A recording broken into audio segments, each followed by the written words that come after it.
You want to start investing in real estate, but all you do is see these gurus who already have the capital, the experience, and the connections to make it possible. So how can you get started if you don't have some of those characteristics? In today's video, we're going to be going over my top 5 real estate investing strategies that are great for beginners who are starting out, whether you don't have any capital, any experience, or any connections to get started. Hit that like button if you're ready to invest, and let's get into the video.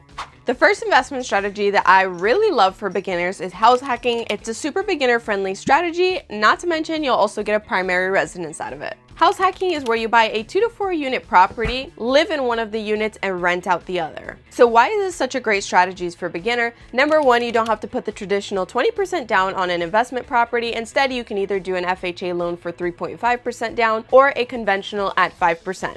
Not to mention you're going to be buying it as a primary residence, so it's a lot easier to get a loan, and the banks will typically give you a lower interest rate because of that. Of course, this can look very different. You can either buy a fourplex, a duplex, you could buy a large property as a farm and add another house to it, or even build your own. So there's multiple different ways that you can make this work depending on your situation and also your price point. Although you will need a little bit of capital, 3.5% for an investment property is not bad at all, and typically the tenant will pay off your mortgage while you're living there rent-free. If you guys are interested in this specific strategy and want to figure out loan options for you or see how much you qualify, make sure to go in the description because I am a licensed loan officer here in the state of Florida, so I'm able to help you guys with the financing aspect of trying to get you an investment property. Next house hacking strategy is one that I'm personally doing myself, and it's definitely not common. I haven't seen too many people do it. We ended up buying a farm that's 1 acre with a house on it. We remodeled the whole thing, now we rented it out, and we park our tiny house on that acre, which gives us and the tenants more than enough room to coexist while they pay off our mortgage and we're able to live very comfortably. So how can you house hack yourself? Well, first off, I would go back and watch this video here where I give you a ton of different ideas on how to house hack, see which one is going to fit your best interests. Number 2, I would do some market research and actually find an area that you're interested in investing, preferably closer to where you are now because you are going to be living here.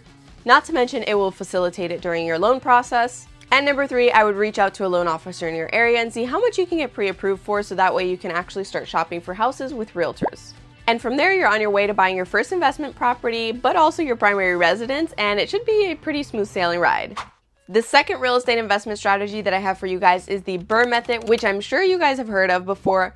So what does BRRRR even stand for? Buy, renovate, rent, and refinance that house, so that way you get the money that you invested into it right back. So how does this actually work? The key here is that you want to buy a property that is definitely under market value, so that way you can rehab and up that equity in the house, so that way you can rehab it and up the property value. And when you go to refinance, the key here is that the house is now valued at more than it was previously, so you pay back the original loan, and you should have some extra money saved up so you can use as a down payment on the next purchase. As a first step, you're going to want to either get a hard money loan, a renovation loan, or any one of those loans that is a little more lenient on buying rundown houses. And the key here is the house that you're buying, and you want to make sure that it's under market value so you have some room to add some sweat equity. Once it's renovated and it's ready to rent out, you put some tenants in there and you go back to a regular bank and refinance it as a normal mortgage. So let's run a little scenario here so you guys can really understand. Let's pretend that I was able to get a hard money lender and we're buying a house for $175K.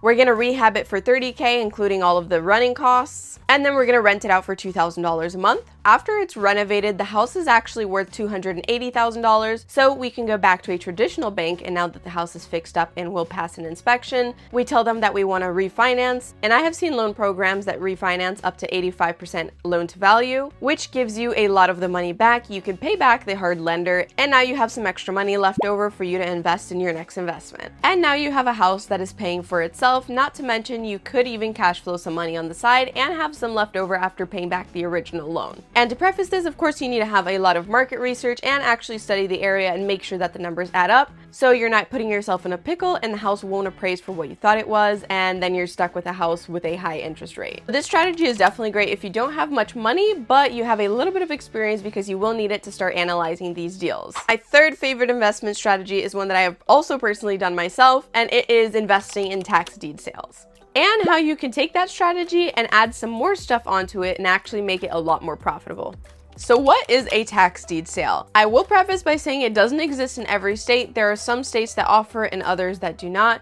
I am in the state of Florida and they do have it here, thankfully. Now, a tax deed sale essentially happens when a property is delinquent on its property taxes, so the owner either stopped paying it or forgot about it. Typically, this happens a lot with vacant land. And after a few years, depending on your state, the county is forced to essentially take that property and put it up for people to bid, and us commoners can actually bid on those properties. So a great example of this, if you guys know my personal story, is that when I was 18 years old, I decided to start researching more about tax deed sales, and I realized that they did them in my county, specifically at an online auction where you just have to make an account, place a deposit, and bid on the property. And I actually ended up buying that piece of land for almost half of what it was worth at the time. Now, I could have easily resold that parcel and made some quick cash, but I decided to go in a different route. And this is where I say that you can get a little creative with this investing strategy because it really gives you opportunity to think freely. And in my case, the parcel was actually in a mobile home zoned area. So I thought to myself, what would happen if I actually bought a mobile home and put it on the property? And that's exactly what I did, except I bought a used mobile home, so I got it for dirt cheap, although it had to be extremely renovated and it also had to be brought down from where it was previously.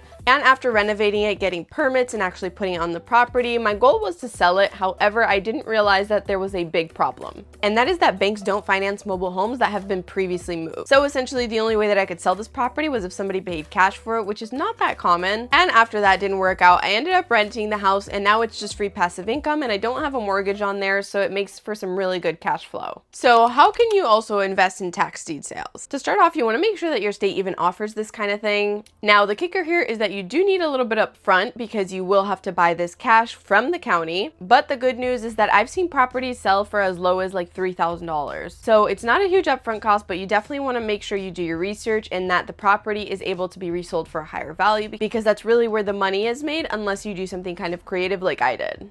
And all you have to do is go to your county's website or the county that you want to bid in, see the requirements for the down payment or the deposit that you have to put in prior to the bidding day, send them that money however they direct it on their website, and you're ready to start bidding. So once you have it paid off, they essentially send you the deed, and bada bing bada boom, the property's all yours. The tax deed sale thing does have a lot of its pros, which is the fact that you could literally buy a property for pennies on the dollar. However, some of the cons, obviously you have to do a bit of research to make sure that you're actually buying something without liens on it. However, like I mentioned, a lot of them are empty parcels, so I've found them as low as like $2,000 to $3,000 depending on the county and the area. The fourth real estate investment strategy that I think is really exciting for beginners is creative financing.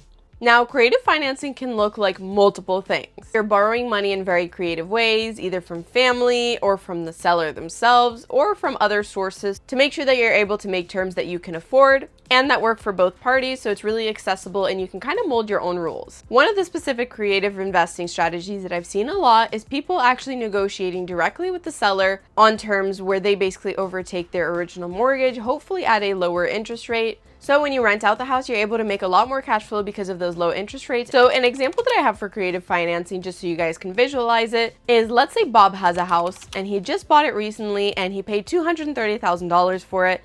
And he's stuck with this house and a mortgage at 3%, which he's paying $1,300 for. And what I would do is negotiate with Bob to overtake his mortgage payment at 3%, so we're paying $1,300 a month. Rather than if I were to go to a traditional bank and get a mortgage myself, I would not only have to pull my credit and go through the bureaucracies of qualifying for that mortgage, I would probably get something near the par rate, which today is around 7%. Which would equate to the mortgage being about $2,100 a month. So if we were to do creative financing, we're overtaking Bob's payments at 3% with a $1,300 per month payment, which gives us a cash flow of $900 a month. Or B, I can go to a traditional bank, actually have to wait a month and go through the hassle where my monthly payment would now be $2,100 a month, making us cash flow only $100 a month. And if you were to ask me, that is not the best opportunity. How do you start creative financing? Honestly, there's no real answer. You can find people through Facebook groups, you can ask friends and family, you can get referrals by other people, or you can use special sites that give you access to see when people bought their homes, preferably people who don't have that much equity in their house. Now, of course, the pros of creative financing is that you need little to no money down to get started and a really low interest rate that'll help you cash flow more. But on the other side, you do have to hustle a little bit and actually make cold calls and do some research. And last but not least, another one of my favorite real estate investing strategies that I have personally done myself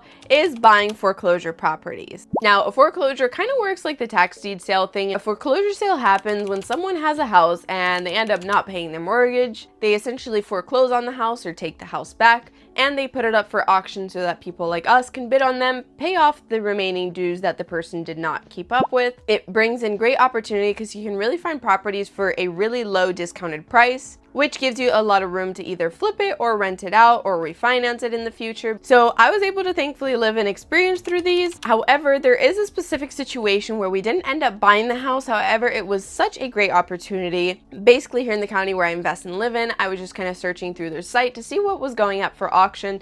And there was a specific property in a pretty prestigious neighborhood where I believe the owner was behind on their HOA dues. So the HOA actually sent the property into foreclosure. It wasn't the bank. However, the mortgage was still on the property, so I had to do a title search to make sure that I knew that, because on the actual auction site, it showed that it was like $20,000 in dues for the HOA, which isn't that high. And mind you, all of these liens and dues are probably an equivalent of like $200,000, whereas the house itself was probably worth $550,000. Now, after doing that research and seeing all of that, of course, this was an excellent opportunity. I did not have the capital at the time because you do have to pay cash for these properties, but that's basically the most downside of this strategy, is because you do need a lot of money up front to be able to purchase these properties. However, if you do, you're able to make quite a large sum of money off of one deal. And of course, they're not all going to be like this example here where you're almost making $250,000 clean cut. But I just wanted to tell that story to show that they are out there. You just have to get a little creative with the financing part, because again, you do have to pay cash. So how do you get investing in foreclosure sales? Well, of course, number one, if you don't have the money up front and you don't have the capital for it, I would definitely try to find either a hard money lender, refinance your personal property and cash out on some, get a HELOC loan, anything you can do if it makes sense in your situation. Of course, don't go putting yourself into debt to try and bid on these things, because they are not stable at all. Once you have that part out of the way, you want to go onto your county's foreclosure sites. Same rule apply for the tax deed sales and vice versa. Actually want to go down the list of properties that are going to be offered up for foreclosure. Make sure you do some comp research and market research. For me personally, I try to do as much research on the house as possible, like going on the Google Maps and finding the most recent scan of like the globe and seeing what the house looks like on the outside, the neighborhood. Most of the time you cannot go inside these properties, and there might even be people living in them, which is a whole other process.